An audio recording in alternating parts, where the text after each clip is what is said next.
Je n'ai pas de héros. En général, je ne respecte pas les gens parce que très peu de gens méritent le respect. Qui a dit ça, Nicole Bacharan? Donald Trump. Ça ne s'invente pas. Bien sûr, parce que vous publiez un livre qui s'appelle Le Monde selon Donald Trump. C'est pas triste ou c'est triste selon le point de vue où on se place?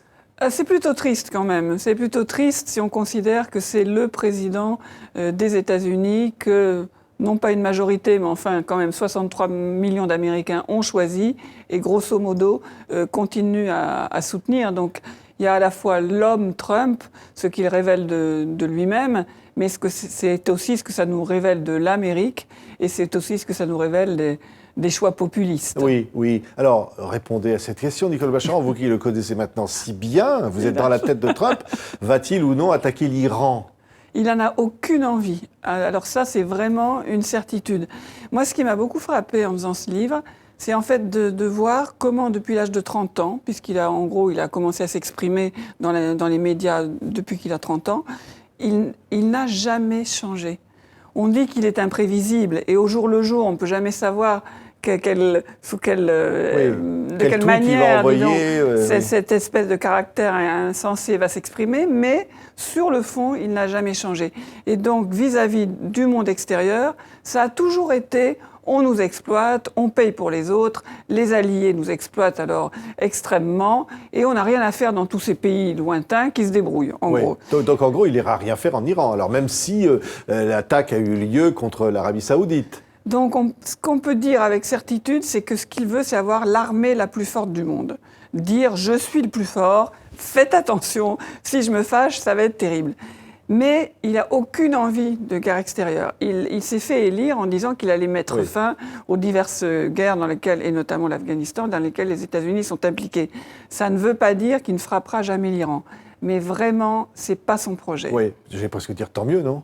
Oui, on va quand même dire tant mieux si la première voie choisie, c'est quand même la diplomatie. Oui, mais alors la première voie choisie par Trump, c'est souvent de hausser la voix, on l'a vu évidemment la Corée du Nord, et puis de dire on va lancer la guerre totale, et puis à la fin on devient les meilleurs amis du monde, quoi, en gros. Ça a été ça en tout cas, sauf que l'amitié, moi j'en doute fort.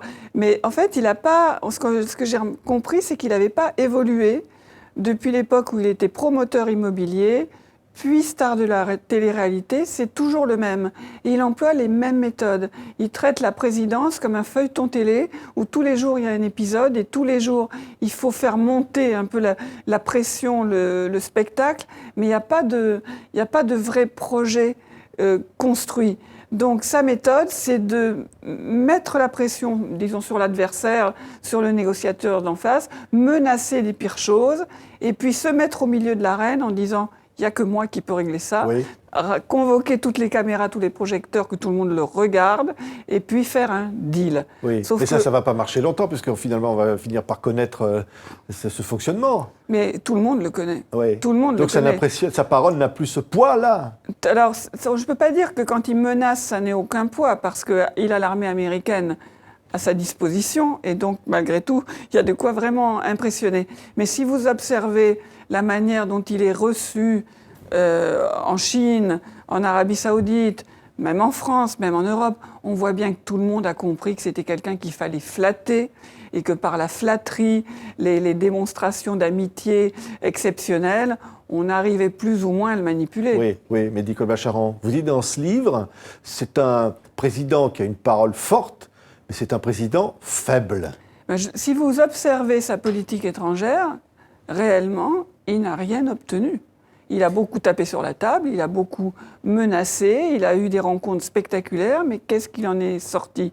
Prenons la Russie, elle est toujours bien installée en Crimée qu'elle ne rendra pas, et en Ukraine, ça se traite directement en dehors des États-Unis.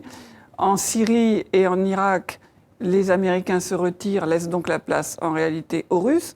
En Corée du Nord, une rencontre spectaculaire, une autre qui se solde par un échec total puisque les deux chefs d'État partent et finalement la Corée du Nord a gardé tout son arsenal nucléaire et continue à le développer.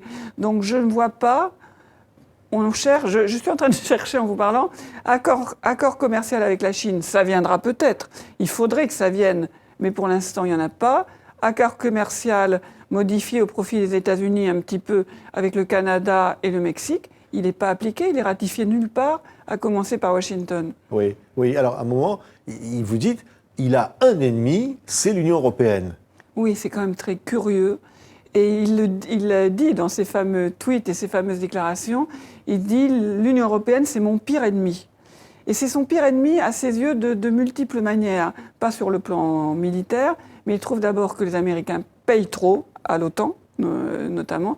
Il ne supporte pas les accords multilatéraux. Ce qu'il veut, c'est du bilatéral, pays par pays, parce que là, évidemment, les États-Unis ont beaucoup plus de poids.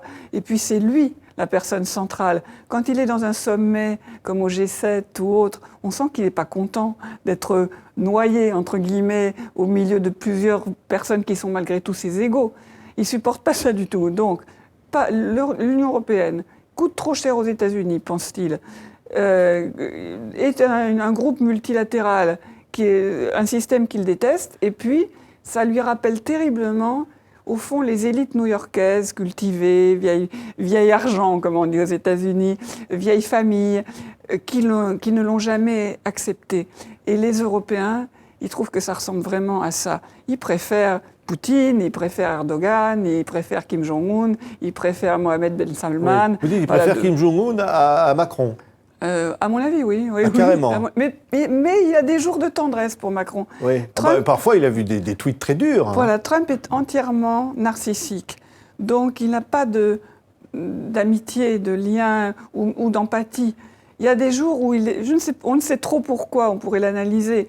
Il a une forme de sympathie pour Emmanuel Macron, et puis des jours où c'est le contraire, et il n'hésite pas à le piétiner. Oui, oui. Alors, les femmes, parce que ça, il y a beaucoup de tweets qui ressortent, là non plus, il ne changera jamais. Non, il ne changera jamais, c'est un homme des années Président 50. de Miss Univers, c'est ça. Et puis bon, pour lui, les femmes, c'est quoi ? C'est des beaux objets qui définissent le statut d'un homme, donc des femmes trophées, comme on disait autrefois, et à son service. Ça ne veut pas dire qu'il ne travaille pas avec certaines, mais pour autant que ce soit lui qui leur ait donné du pouvoir. Il faut que ça vienne de lui et que ce soit des femmes avec des talents comme ça. Même sa femme, même Vivana, il dit je lui ai demandé d'être numéro 1 dans sa gestion et bon, je ne suis pas content, elle ne l'est pas encore. Voilà, exactement. Ce sont ces créatures. Hein. Et vous savez, quand le groupe Trump, la Maison-Blanche Trump a débarqué à la Maison-Blanche, il restait quand même certains anciens employés de Barack Obama. Ils n'en sont pas revenus. Mais tout d'un coup, c'était les talons de 12 cm, les cheveux jusqu'en bas du dos, les robes archimoulantes dans lesquelles on peut à peine se déplacer. Et sinon, les femmes qui lui résistent, les femmes qui le défient, notamment je pense à Hillary Clinton, peut-être demain Elizabeth Warren, il les hait, véritablement, il les hait. Le monde selon Trump, c'est ça. Suivre. C'est ça, un tweet, mensonge, provocation, stratagème. Pourquoi ça marche ? Vous demandez en une. C'est publié chez Talendier, c'est absolument fascinant de rentrer là-dedans. Merci Nicole. Merci à vous.